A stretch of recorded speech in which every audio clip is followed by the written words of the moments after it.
Hello! In this video, we are going to use the structure used to compare actions. What does that mean? The objective that we have for this lesson is to use the structure used to plus verb to compare things that people used to do before and now. All right? Let me give you first some examples that will help you remember what the structure used to is used for. Remember that we use it to talk about past habits, and this is the way we use this structure. For example, Isabel used to speak Mayan when she was little. All right? Isabel used to. We use in the past form because it is an affirmative statement. Isabel used to speak Mayan when she was little, and she still understands it today. That gives us an idea of things that she used to do in the past, and even we can have an idea about that activity now. She understands the language. That's very nice. My grandparents used to listen to dramatized stories on the radio when they were young. All right, that is an activity that I remember my parents used to do, and I barely remember, but I remember that there were some adventure stories that we listened to when I was very young, many years ago.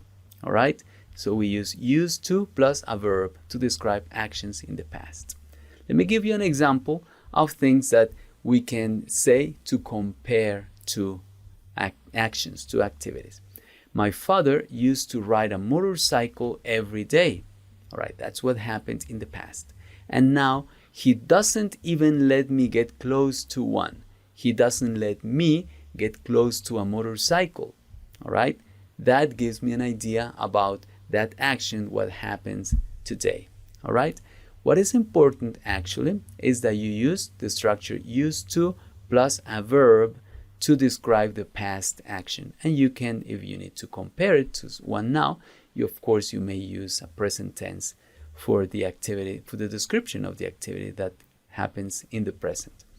All right, let's have some practice activity, especially to remember how to use the used to plus verb structure.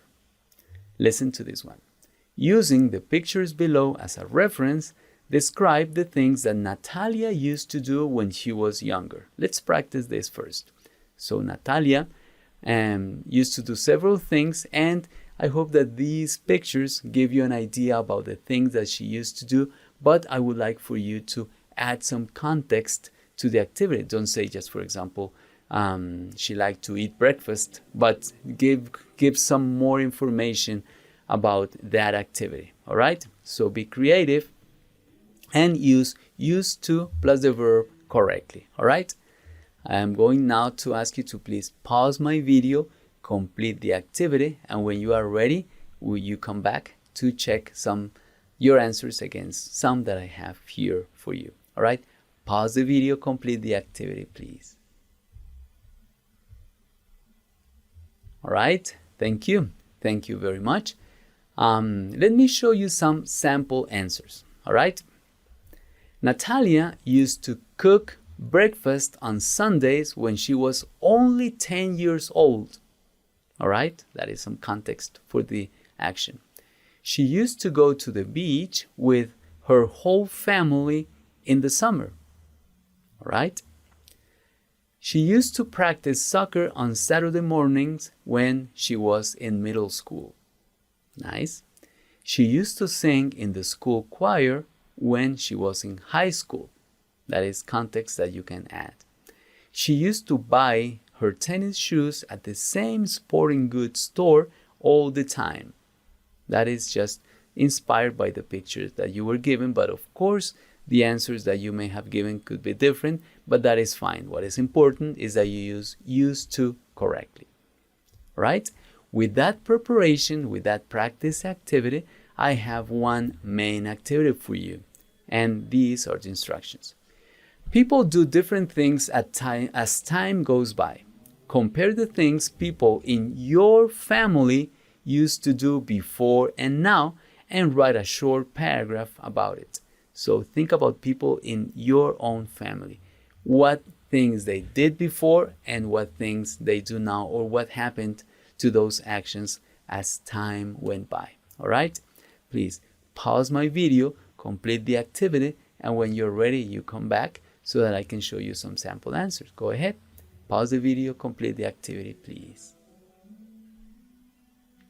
All right, I hope that you did pause the video and completed the activity. And here is a sample answer that a girl wrote. She said, "When I was a kid, we used to eat dinner together in the dining room. Now we eat dinner in the living room watching TV. So that is different. No judgment here. Once a week, my mom used to buy our groceries at the open market or at the convenience store. All right?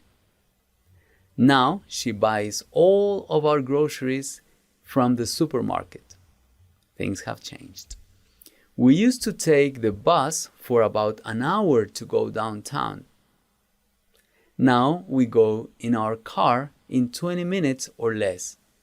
That is a change. Nice. We used to visit our grandparents every weekend, but they moved away, so now we visit them only on holidays. Things have changed. We used to go to the mall on the weekends and we used to eat ice cream there. Now we go to the mall just a couple times a month. I see that things are very different now." Yeah, things are very different. Some may have been better in the past, some others probably not much. But that is just an example of things that people used to do in the past and the things that they do now. All right? So now I am going to pause my video so that you can listen to the pronunciation and practice. Please go ahead, listen and practice. When I was a kid, we used to eat dinner together in the dining room. Now we eat dinner in the living room watching TV. Once a week, my mom used to buy our groceries at the open market or at the convenience store. Now she buys all of our groceries from the supermarket. We used to take the bus for about an hour to go downtown. Now we go in our car in 20 minutes or less. We used to visit our grandparents every weekend, but they moved away, so now we visit them only on holidays. We used to go to the mall on the weekends, and we used to eat ice cream there. Now we go to the mall just a couple times a month. I see that things are very different now. All right, thank you. Thank you for having practiced your pronunciation. And remember that what is important is that you use used to plus the verb in all these practice activities so that you can describe past habits. All right, thank you very much for having completed this activity, and I'll see you in the next one.